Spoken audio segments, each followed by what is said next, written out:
going to start with our Django module. Hopefully you are done with the Python itself, because Python will be required in the Django module only. Okay. So first let's just understand what we are going to do in this Django module. So we are going to build one Django project using the Django framework. So first we have to understand what is a framework is.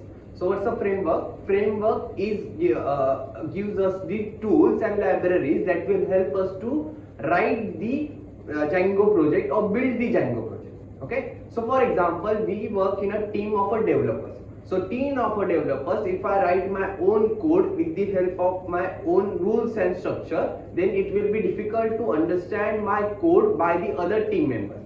So what we do is we follow one set of rules and structure, so we can be on a one single page. So Django framework will give us this set of rules and the structure that we need to follow to build a one Django project. Okay. So this is the framework that will help us to build the Django project. After this, what is a Django? Django is a framework which provides us with the boilerplate code. So what is a boilerplate code? Boilerplate code is a repeated code that will be required in each project. So it will give us the repeated code, then we can focus on the app specific functionalities. That's what we have to use the Django. Then after that, let's us understand what is where we can use our Django project. So as you can see, we can using the Django project, we can build the management projects, we can build the social media application, we can also build the e-commerce application, for example like Amazon, and then we can also build RESTful APIs using the Django framework. Then after that, let's just understand what are the features of Django is. So first the feature, as you can see, we have the admin interface of a Django framework. So in an admin interface, we can access and manage the backend using the admin interface. Authentication means what? Authentication means checking if the user is an authentic user or not. Checking if it's a genuine user or not. If it's a genuine user, we will just give the access. If it's not a genuine user, we will not give the access. Okay. It also provided with the ORM system. ORM is very important in our Django project. It is known as the object relations mapping, means that we will not directly work on our database, that can be the SQL itself. We will work on a Python code that will access our SQL. Then after that, it also gives us the template engine. Template engine means what? It will give us the front end code. In here we will have the HTML code which will be requiring to build the front end for the Django. Then after that, let us understand the difference between MVC and MVT architecture. As you know, the MVC architecture will be used in a Spring Boot itself, and the MVT will be used in the Python Django itself. In a MVC architecture, we will write our business logic in a model, we'll write our front end code in a view, and the controller will help us to understand in which request or which response has to be sent. In a MVT architecture model, we will have our database in a Django project, and in a view we will write our business logic. In a template we will write the front end code which is required to show to the user. So as you can see, the flow of MVT architecture goes like the request will come to the Django server. Then after that, accessing that request, we will just understand which view we have to return based on that request. The view might need a model, means might need some data from a database, or might need to add some data into the database. So we'll just access the model itself. After that, the template will be returned as a response. In there, it will return the data from the SQL if required with the HTML page itself. After that, we'll just understand we are going to use the VS Code, that is the ID that we are going to use because it has the extensive support for the Django framework, that's why we are going to use a VS Code.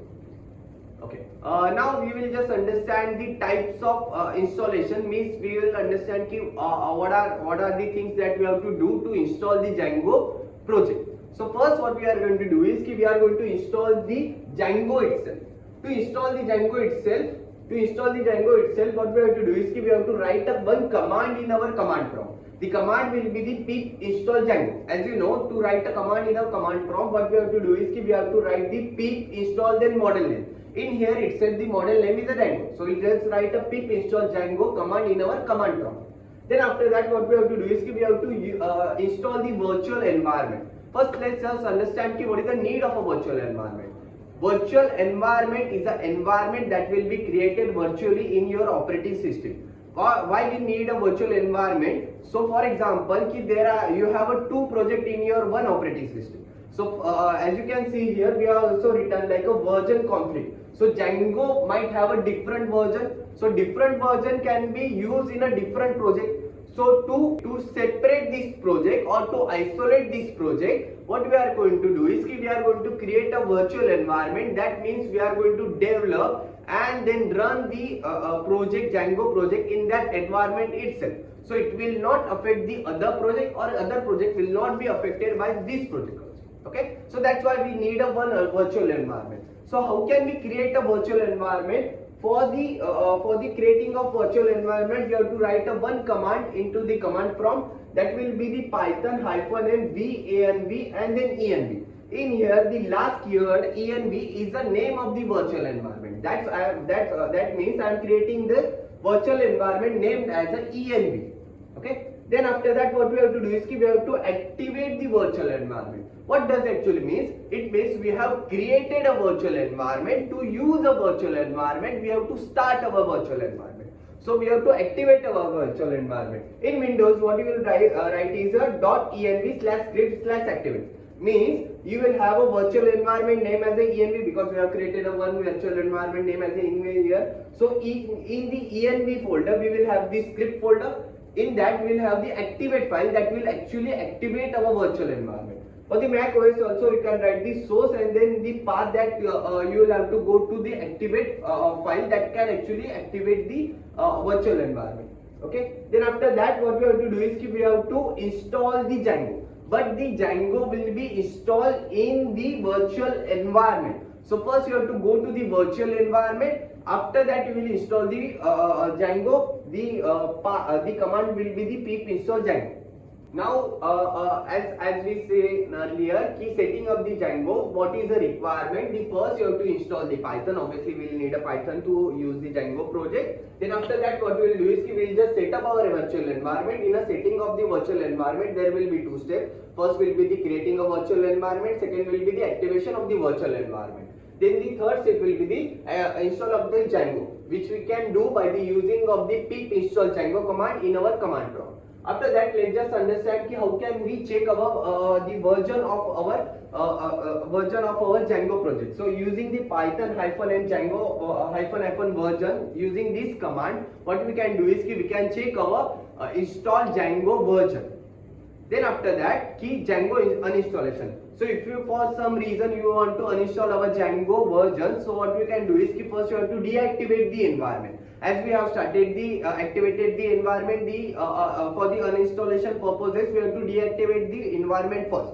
Then after that, you will just uninstall the Django using this command, and then you will just remove the environment from directly completely itself. The summary of this the module or summary of this topic is that what is the need of a framework. So to be on a same page as a group of a developer, what we will do is we will just follow a Django framework, which will give us the set of rules and structure that need to be followed while developing a Django project. Then we understand what is the need of a Django. So Django is a robust framework which we can use, that can help us to write a code that will only focus on a app specific functionality. Other boiler code will be provided us by the Django itself. Then we understand how can we install a Django. The first you have to install the Django using the pip install Django command. Then create a virtual environment. Then after that, you have to activate the virtual environment. These are the steps that need to be followed while installing the Django framework. Hello guys, in this part what we are going to learn is how can we install a Python, how can we install our virtual environment, and how can we install our Django module. Okay, so first let's just understand how can we install our Python. To install a Python, you have to navigate to the Python official website. So I'll just type Python download on my Google Chrome. After this, you will just come up with the first website, which is the official website of our Python.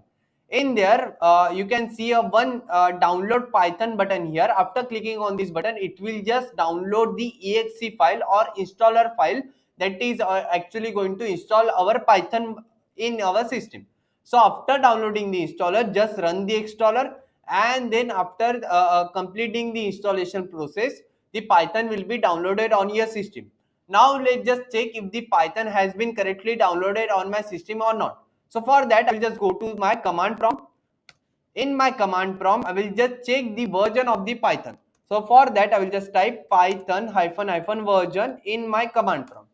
The result of this command is a Python 3.12. That means the Python version 3.12 has been installed on my system. If it's saying the Python has not been recognized as internal or external command, that means the Python has not been properly installed on your system. After this, now what we are going to do is we are going to install the virtual environment and Django in our project. So I have created a one folder which is named as a Django project, and then I have opened my Visual Studio in this folder. After this, let's just open our command prompt. After opening the command prompt, as you can see, the command prompt, the terminal has been opened in the PowerShell. So using the drop down list, I will just open the command prompt from here. After opening the command prompt, we'll just write a command to install the virtual environment. The command is pip install virtual env. After running this command, the virtual environment module will be installed on your system. So this is saying requirement already satisfied because I have already installed the virtual environment on my system. Okay. Now after installing the virtual environment module, we'll just create a virtual environment. To create a virtual environment, I will just run a query which will be python -m virtual env, and then we'll just give the environment name. For the simplicity purposes, what I'll do is I'll just keep my virtual environment name as a env. So now we are creating a virtual environment name as a env. Now the virtual environment has been created on our system. You can see a one folder has been created which is named as a env. Now what we have to do is we have to start or activate our virtual environment. To start or activate our virtual environment, we have to navigate to the environment folder. In the environment folder, you will see a one script folder. In the script folder, we have a activate file. So using this activate file, we'll just activate our virtual environment. So I'll just type that path inside our command prompt. So I'll just type env/scripts/activate to activate our virtual environment. As you can see, I can see there will be my virtual environment name in the parenthesis. That means my virtual environment has been activated. Now we'll just install our Django in this folder. To install our Django in this folder, we have to write a command which will be known as a pip install Django. So it will install a Django model inside our folder, and then we can create a Django folder using this module. As you can now see, we have successfully installed our Django module in the folder. Now let's just understand how can we deactivate our environment. To deactivate our environment, once again we have to go to the environment folder. In the script folder, you will see a one file which is named as a deactivate, which actually deactivate our a virtual environment. So I'll just type in here env/scripts/deactivate. Now after the running this command, you can see the environment has been deactivated on our system. To know more about Itvedant, visit our website